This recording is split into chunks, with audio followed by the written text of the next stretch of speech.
Ни разу зашить моя Буга, переканывать Чаваш челги бурчухне тенже путмейнде. Кодам умелись, истям И туган тел, и матур тел, әткәм әнкәмнең теле.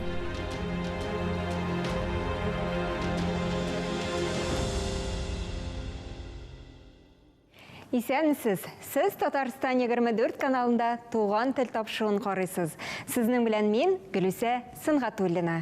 Бүгінгі тапшыру татар фольклоры, оның әһәмияте, үзенчәлекләре, кулланылышы, халық аваз иҗатының телне саклау һәм үстерүдәге өлеше хакында.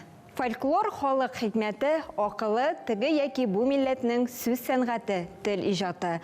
Фольклор халыкның тормышын, карашын, идеалларын чагылдыра. Термин 19 гасырда барлыкка килгән, татар дөньясында аны 20 гасырда куллана башлаганнар.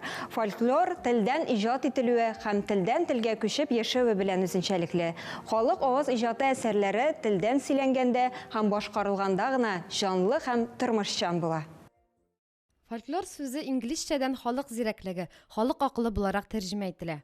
Татар фән дөньясында ул башлыча халыкның сүз сәнгатен, ягъни авыз тел иҗатын белдерүче термин буларак кулланыла. Сүз сәнгате буларак фольклор халыкның электән чыгарылып килгән традицион һәм хәзерге иҗатын иңләп ала. Димәк, чәчмә прозаик әсәрләрне дә, шулай ук шигъри текстларында үз эченә берләштерә. Теләсә кайсы халыкның иҗаты асылында аның фикерләү рәвеше, сәләте, менталитеты, фәлсәфәсе, матурлык, ямьсезлек, яхшылык, яманлык турындагы кагыйдәләре ята. Тиккә генә миссионерлар теге яки бу халыкны нинди дә булса дингә өндәр алдыннан аның авыз иҗатын, мифологик күзаллауларын өйрәнмәгәннәр. Чөнки халык күңеленә үтеп керүнең иң кирәкле ачкычы аның иҗатында ята. Шуңа күрә халык иҗаты халыкны милләт буларак укмаштырып, саклап торучы иң әһәмиятле коралларның берсе. Аннан килеп, халык үзенең һәр чор баласын үз иҗат әсәрләре белән тәрбияли. Шулар үрнәгендә әйләнә-тирәсендәге табигатьне сак караш, әби-бабасы, әти-әнисе белән аралашу тәртипләрен, нәсел тамырларын сакларга өйрәтә. Яшь буында халык авыз иҗатына карата мәхәббәтен ничек тәрбияләргә соң? Фәннәр докторы, профессор, әдәбият галиме, язучы,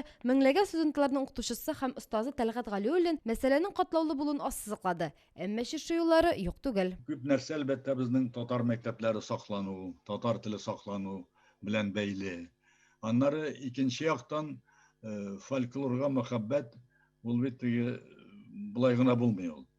Фольклорга мәхәббәт ул очрашулар әйтик, аулак өйләрдә, аулак үй дигән тапшыру бар бит инде, аулак үй батыл. Аннан соң төрле очрашуларда, менә мәсәлән, безнең чорда яшьрәк вакытта без Хамид Ярми һәр елны халык иҗаты дигән кичә уздыра иде. Анда мәзәкләр дә, анда шаян сүзләр дә, бәйтләр дә укыла иде һәм мондый кичәләрне ешрак уздырырга кирәк иде. Аннан килеп безнең фольклорны өйрәнүче галимнәрбез бар. Аларның хезмәтләрендә менә шул халык иҗатына яшьләрдә мәхәббәт тәрбияләү мәсьәләсе зур әйбер ул.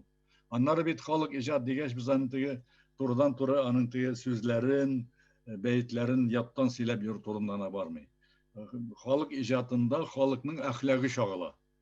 Аның нурлы йөзе чагыла. Аның үткәндәге фаҗигасы чагыла.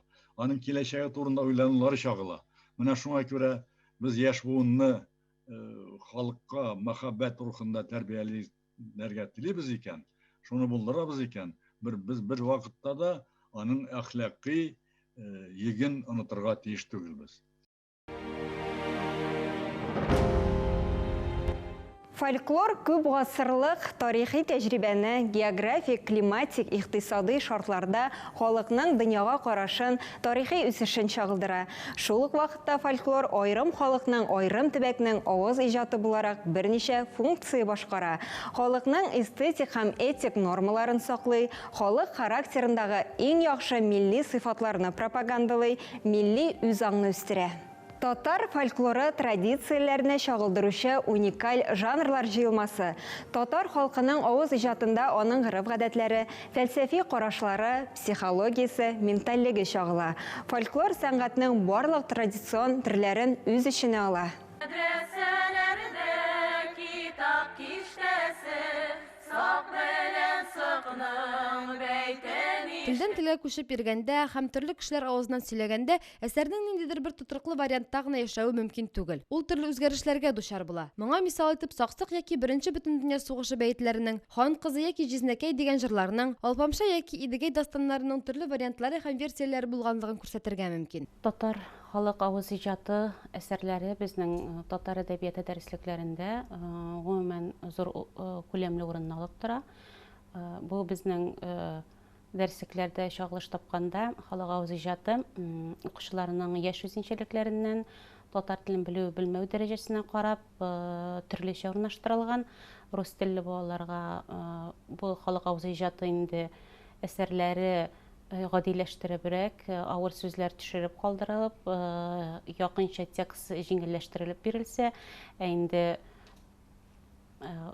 татарча камил белгән балаларга дәреслекләрдә халык авыз әсәрләре тулысынча ничек халыкта таралган шулай бирелә. Халык авыз иҗаты бүгенге көнгәчә туплануын дәвам итә. Татарстан Республикасының мәдәният өлкәсендә инновацияләр һәм традицияләр саклау ресурсындагы хезмәткәрләре, ягъни фольклорны бүгенге көндә саклап торучылар әлдән-әле өйрәнүләр уздыра. Галимнәр белән элемтәне өзми, экспедицияләргә дә йөри. Рәмзия ханым халык яшәсә, халык авыз иҗаты да яшәячәк дип белдерде. Бу фикерне һәр галим җипләр ди. 2019 елда безнең үзәк Аксубай районына экспедициягә чыкты. Без анда Аксубай районына хас булган солдат зату йоласын яздырып алдык. Аның үзенчәлеге булып, анда киткән бөтен Татарстан Республикасының районнарына кагылышлы булган өлеше аның шулай мәҗлес ясап зату, инде булардагы үзенчәлек булып, авылдагы һәр йортны үткән сайын солдат үзенә бүләк ителгән кулъяулыкны йорт сайын ташлап бара. Аның төп үзенчәлеге шул булып тора.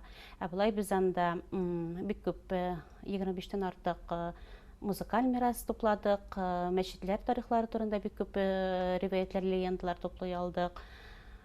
Шулай ук мөнәҗәтләр, бәйтләр, бүгенге көндә дә халыкта яши, без аларны язып алып кайттык. Татар халык авыз иҗатының кайбер төрләренә тукталып үтик. Бәетләр, тарихтагы ниндидер әһәмиятле вакыйгалардан, сугышлар, күтәрелешләр яки аерым кешеләр халык булганнан соң барлыкка килә. Әлеге лера-эпик жанр үрнәкләре гадәттә трагик характерга ия. Әкиятләр мөгаен иң популяр, кызыклы һәм җанлы фольклор жанрыдыр. Татар әкиятләрендә еш кына төп герой булып, иң гаҗәеп батырлыкка сәләтле баһадир тора. Халык хәзинәләрендә тылсымлы әкиятләр дә, хайваннар турындагы әкиятләр дә, көнкүреш әкиятләре дә бар. Мәкальләр һәм әйтемнәр халыкның зирәклек хәзинәсе. Алар барысы да диярлек нәрсә яхшы һәм нәрсә начар дигән сорауга җавап бирә. Мәкальләр һәм әйтемнәр халык теле белән әйтелгән хокук нормалары ул. Табышмаклар халык авыз иҗатының бик борынгы төре. Табышмакларда гадәттә сорау да бар һәм яшерен җавап та. Татар табышмакларының тематик диапазоны шактый киң. Аларда кеше тормышының барлык өлкәләре диярлек чагылыш таба.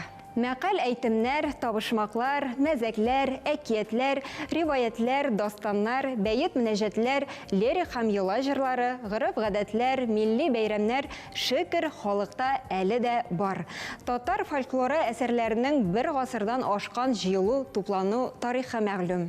Бездә бит Абла Тукай әйтә, халыкта шылт илткән тавыш чыктымы, бәйет туа диләр. Шуннан да безнең менә бу яздырып алынган бәйетләр, алар инде бүгенге көндә туган бәйетләр булып мөнәҗәтләр, алар инде минемчә киләчәктә дәген үз фәнни әйләнештә үзләренең лаеклы урыннарын табарлар дип уйлыйм.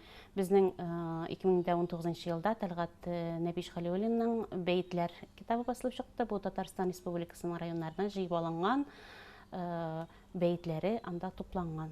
Тәлгат Нәбиевич үзе дә бәйетләрдә халык язмышы дип аталган китабы турында сөйләп үтте. Ул аның өстендә 3 ел эшләгән, 100 дәнә тираж белән басылып та чыккан. Аның киреше 100 биткә якын. Монда өр-яңа бәйетләр, булар бер кайда да юк. Моның тиражы күп түгел, ләкин кирәк җиргә таралды. Хәзер мөнәҗәтләрне өйрәнәм, ул дин белән килгән жанр. Мөнәҗәтләр өйрәнелмәгән, алар татар халкына читтән кергән булса да, татарлар аны кабул иткән. Берничә елдан шундый китап булыр дип хыялланам ди галим. Тәлгат әфәнде бәйетләрнең таралу, иҗат ителү географиясе белән дә таныштырып узды.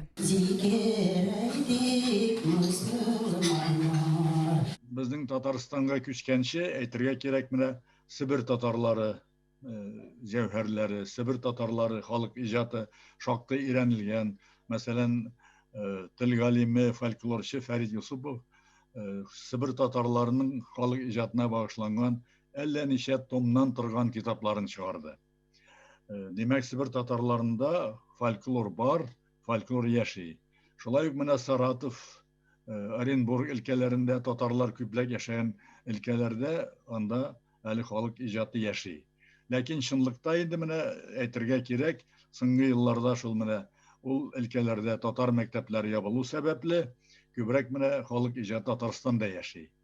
Менә кайсы бер районны күрсәтү кыен, һәр районның үзенең менә шул мәгърифәтле элеккедән мәгърифәт нуры кабынган авыллардан халык иҗаты язылып алына.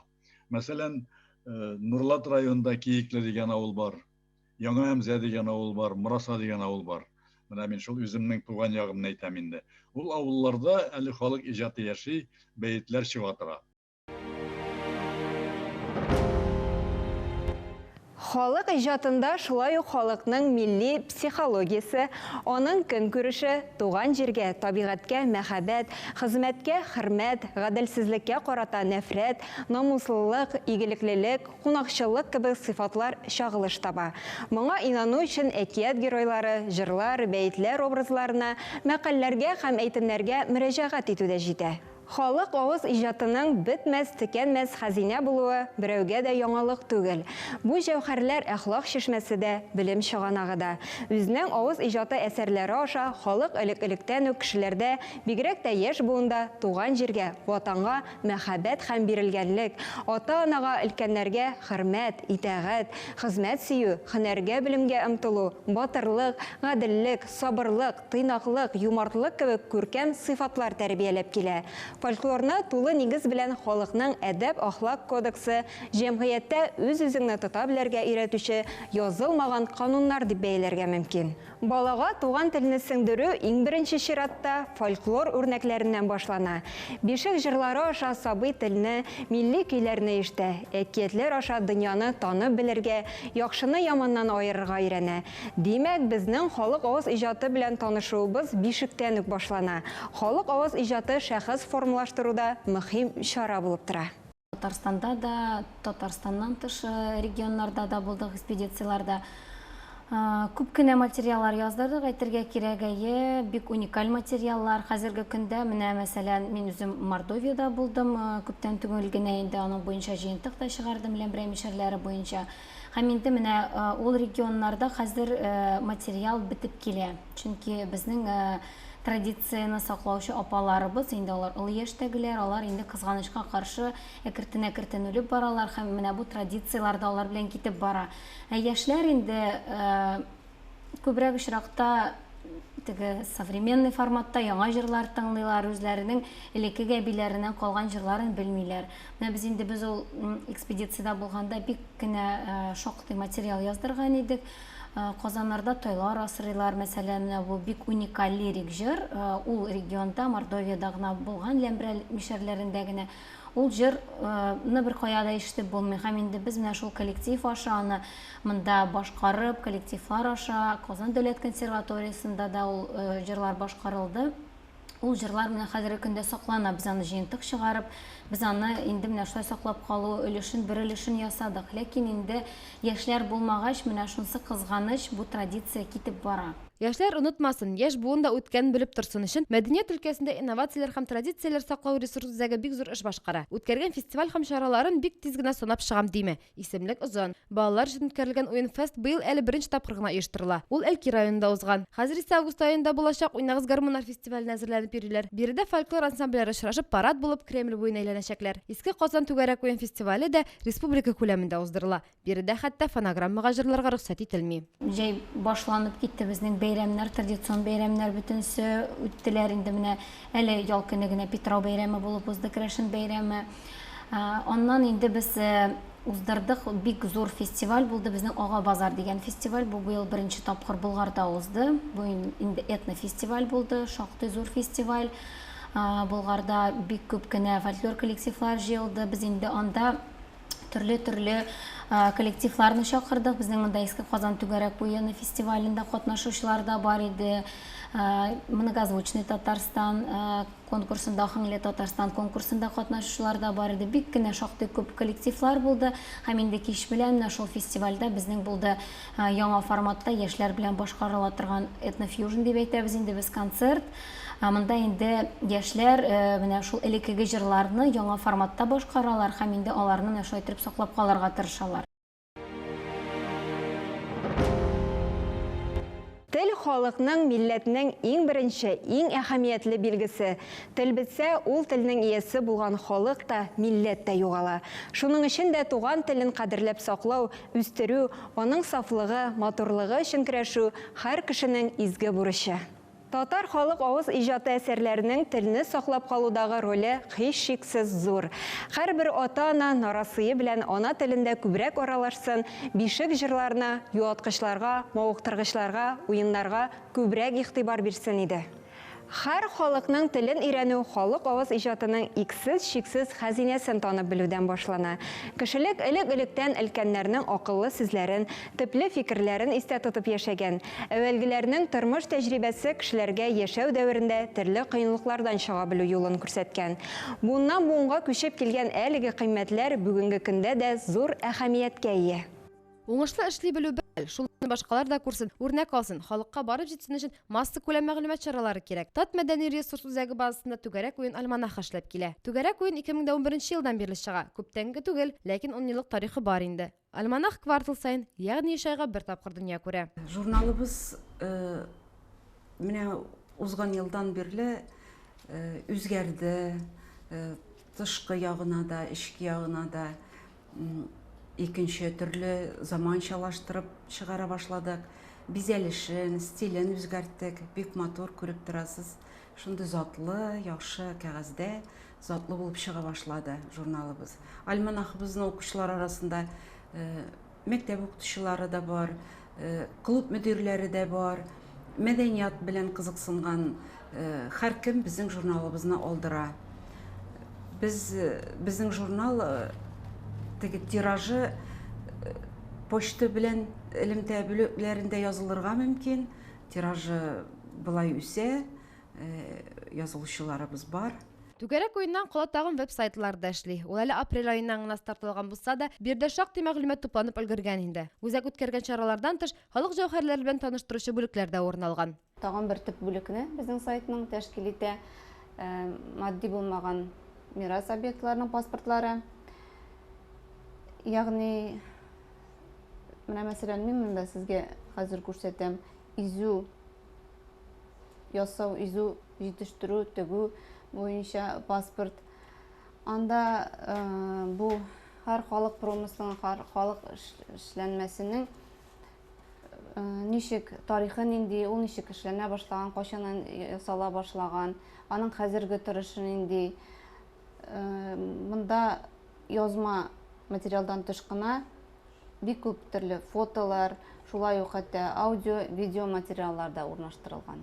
Яшьләр дә укысын өчен заманча гади тел белән ясабыз. Игътибарларын җәлеп итү өчен фото һәм видео материаллар да урнаштырабыз. Лекке кебек китапханә, конференция, доклад төшенчәләренә нигезләнеп кенә яшь буында фольклорга карата мәхәббәт уята алмаячагыбызны аңлыйбыз, ди Гөлназ ханым. Иң шатландырганы, мен өчен иң кызыклы булганы, мен әле шуны әйтәсем килә.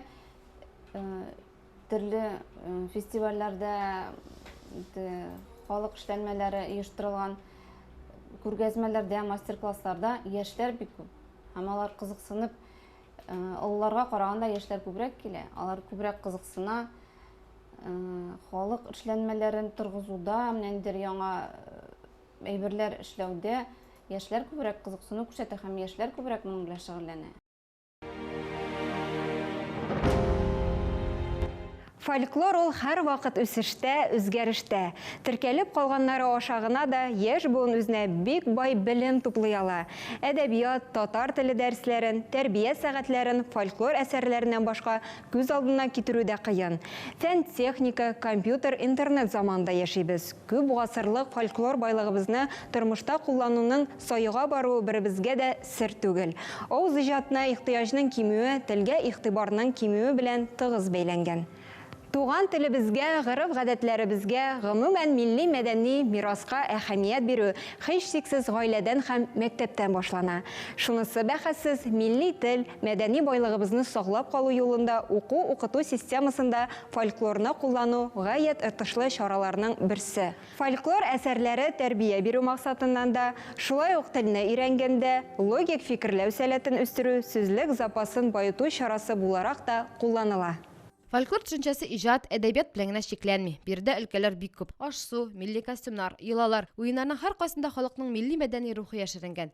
Бөек шагыйребез Габдулла Тукайның "Халык зур ул, көчле ул, бөек ул, шагыйрь ул, әдип ул" дигән сүзләренә тагын бер кат ышанырга була. Күп гасырлар дәвамында тупланып килгән гүзәл җәүһәрләр әдипнең алтын сүзләрен раслый. Газиз туган телебез үзенең яшерен хазинәләрен, байлыкларын ачып бирә. Халык иҗаты ул бик киң, ул теге дала шикелле. Ул әллә ничә романга торырлык, әллә ничә зур әсәргә торырлык. Шул вакыттан әйтәс килә. Әлбәттә, әйтергә мөмкин инде халык иҗатының вакыты беркадәр узып бара ди. Ни өчен дигәндә, чөнки хәзер элемтә чараларының көчле булуы, телевизорларның, радиоларның һәм бигрәк компьютерларның, кисә телефоннарның эшләп торуы беркадәр шул безнең халык иҗатының таралышын кыса. Ләкин шул вакытта халык иҗаты халык яшәгәндә, минемчә яшәячәк ул. Шуңа күрә менә бүгенге ни хәлдә дип әйткәндә, халык иҗаты беренчедән үзенең тикшерүчеләрен, өйрәнүчеләрен көтә, пропагандистларын көтә. Икенчедән халык иҗаты барыбер ул яшәвен дәвам иттерә.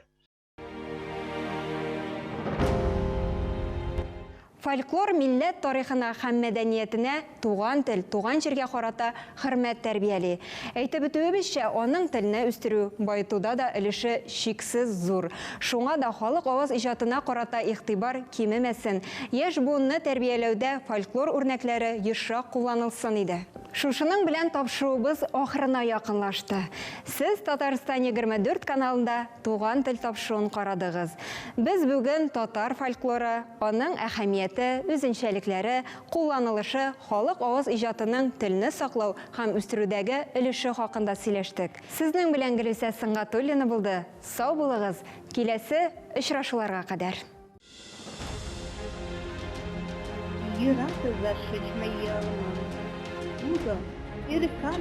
Чуваш челги бурчухне, тенҗе путмейн. Куда мумелис, истям И туган тел, и матур тел, әткәм әнкәмнең теле.